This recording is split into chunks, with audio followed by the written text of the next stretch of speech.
Corporate governance is indeed a key failure factor, but a good business model that puts in long-term plans and a proper fleet that matches are critical to the survival of airlines. That's what a former deputy managing director at Arik Air tells us. Based on my experience and seeing what has happened over the years with the average lifespan of an airline 10 years in the country, I will say that mostly is the corporate governance. And the corporate governance is very simple.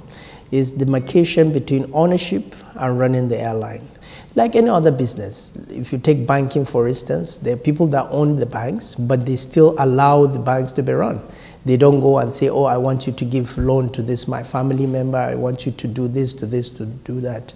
They allow the ethics of the banks to take over the running of the entire industry. Apart from the good corporate governance, meaning the owners, the shareholders should allow the professionals to run the airline, they should have a very good business model.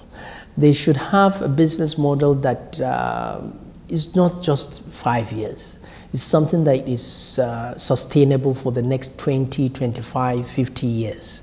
And that is the big problem also. Mostly if you look at the business model of airlines that you see, well, with the airline that I worked for, Arik, we had a very good business model that we're looking at 20, 25 years, even 50 years. What kind of airplanes do we intend to fly those at that time? We have started looking at the cabin, we have started looking at everything. We are looking at a sustainable growth of the airline in those years.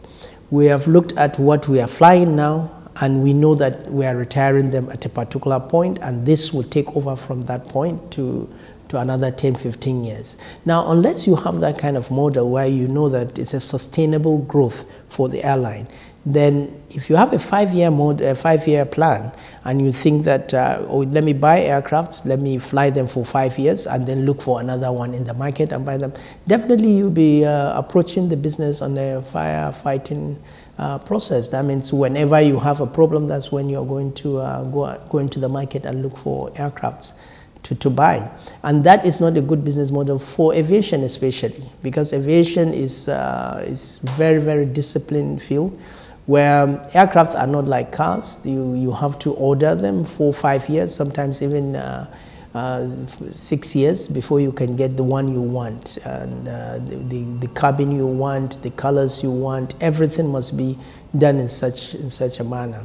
Fleet makes the airline. So if in the beginning you have even made the mistake of copying another airline that has failed, so you have brought in let's say 5, 6 fleets of different aircrafts, because airline A did that, and you think it is good for the airline A, so I will copy it. Then you're copying the mistakes. So, but you need to look at, you need to have a deliberate, strategic way of looking at what fleet best suits my routes, what fleet best suits my environment, what fleet is going to be sustainable for me for the next 10 to 25 years.